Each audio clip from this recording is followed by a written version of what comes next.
What if I told you two of Germany's most interesting city breaks are also two that most tourists completely ignore? Leipzig gives you creative neighborhoods, nightlife, and the city that feels like it's still being discovered. Dresden gives you palaces, museums, and a skyline that looks far more expensive than the trip actually is. Both can work on roughly $50 a day, but if you only have time for one, the better choice isn't as obvious as it looks. So, Leipzig or Dresden? Let's find out where your money goes further. Germany's famous cities, Berlin, Munich, Hamburg, are all genuinely worth visiting and all significantly more expensive than they used to be. But east of Berlin and south through Saxony, there are two cities that combine genuine historical and cultural weight with daily budgets that feel like a different country from the rest of Western Europe. Leipzig and Dresden are not consolation prizes for people who can't afford Germany's headline cities.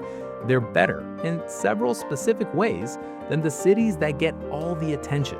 Subscribe before we get into this. Let's talk Leipzig first, and I want to start in the Nikolaikirche, because the Nikolaikirche is where everything changed.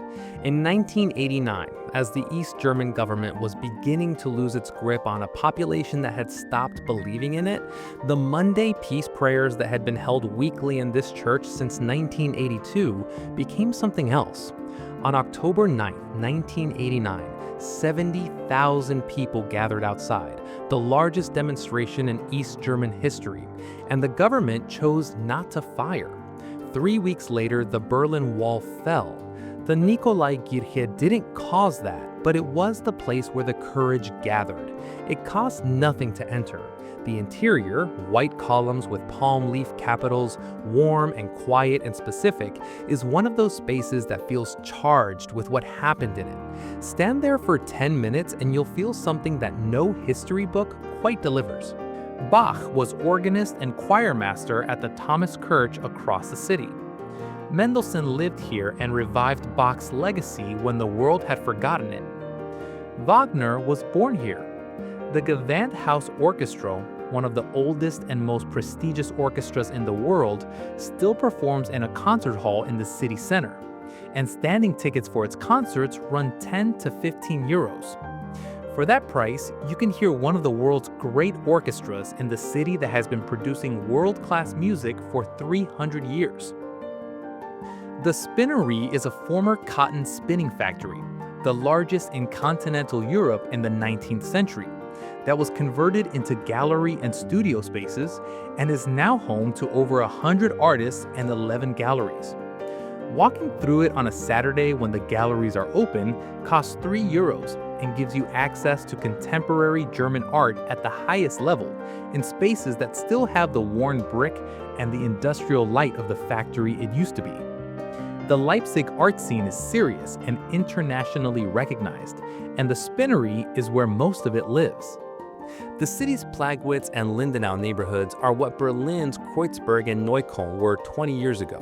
Affordable, full of independent restaurants and concept stores, and bars that haven't been polished for tourists. A meal in Plagwitz? 8 to 14 euros.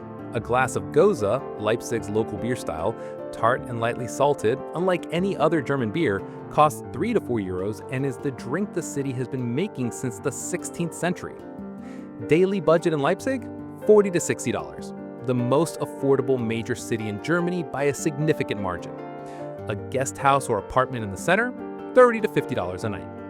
Leipzig is the German city that's happening right now. Young, creative, historically extraordinary, and still priced at what the rest of Germany was 10 years ago. And now here is Dresden, one of the most visually beautiful cities in Germany. I want to say that directly before anything else, because it's true, and because the story of how it came to look the way it does now is a story that makes the beauty mean something. On the night of February 13th, 1945, 3 months before the end of the Second World War, Dresden was hit by Allied bombing raids that created a firestorm, killing tens of thousands and destroying one of the great Baroque cities of Europe.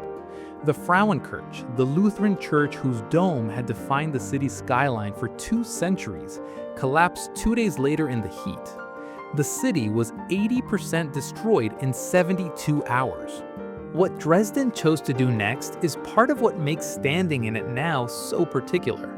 Over decades, the Frauenkirche reconstruction alone took 10 years and was completed in 2005. The city rebuilt its Baroque center with a precision and patience that is not really architectural.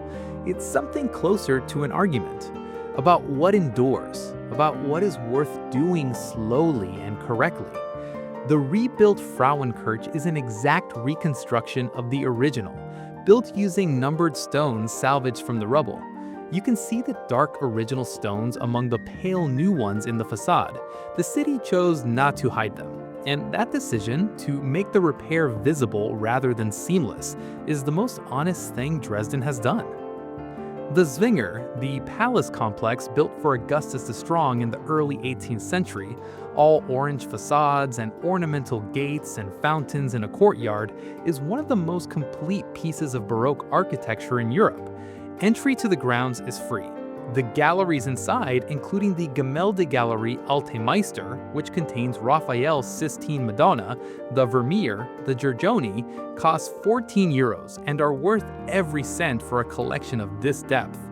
Pun's Dairy, a shop in Neustadt on the North Bank, is listed by the Guinness World Records as the most beautiful dairy shop in the world. The interior walls and ceiling are entirely covered in hand-painted Meissen porcelain tiles. Every surface, floor to ceiling, a continuous tile painting of pastoral scenes and floral patterns, all original from 1891. Entry is free. It sells cheese and butter. It is one of the strangest and most overwhelming small rooms I've stood in anywhere in Europe. The Elbe Valley around Dresden has vineyards, Germany's most northerly wine region, producing a Riesling that is light and mineral and specific to this cool climate. And the Elbe itself, viewed from the Augustus Bridge at sunset with the whole Baroque skyline behind you, is the most romantic urban river view in Germany. An hour from Dresden by train, Saxony, Switzerland, a national park of dramatic sandstone rock formations, gorges, and the Bastei Bridge, a 19th century sandstone arch bridge above the canyon that looks like something Tolkien would have described. Day trip ticket, €10. The Bastei entry, €2.50. Daily budget in Dresden, $45 to $65. A guest house in Neustadt, $35 to $55. Dresden is not the cheapest city in Saxony. Leipzig holds that title comfortably, but it is significantly more affordable than Western Germany and gives you beauty and art at a price that makes no sense compared to what equivalent things cost elsewhere. Leipzig or Dresden? And the honest verdict comes down to a single question: what do you want from a city? Leipzig is a city that's alive. It has the Nikolaikirche, where history turned, the Spinnerei, where contemporary German art is being made right now, the concert halls where Bach's music was first performed, the bars where Goza beer costs €3, and the conversation goes until late, because this is a university city with 30,000 students and the energy that produces. It's the cheapest major city in Germany. It surprises you with how much is happening in it. It's the city you go to and immediately start planning to come back to. Dresden is the city that's beautiful. It has the most extraordinary riverbank skyline in Germany, rebuilt stone by stone from rubble with a deliberateness that carries moral weight. A gallery containing Raphael and Vermeer, a dairy shop that is also a masterpiece, and vineyards on the Elbe. It rewards slowness. It asks you to walk along the river and look at what was rebuilt and think about why. It's the city you go to and then sit quietly with for a while afterwards. Both of them are $50 a day in a country where $50 a day gets you almost nothing in the headline cities. Both of them are within an hour and a half of each other by train, €20 to €30, covered if you have a German rail pass, which makes the obvious answer: do both. Leipzig for 3 days, Dresden for 3, and a day trip to Saxony, Switzerland on the way through. Germany has been talking about Berlin for 30 years. Saxony has been waiting quietly and improving. It's the right time to go. Leipzig or Dresden? Which one is going on your list? Drop it in the comments. And if you've been to either of these and you think the rest of the travel world is sleeping on them, tell me that too. I want to know I'm not alone in this. Subscribe for 2 honest travel comparisons every single week. See you next time.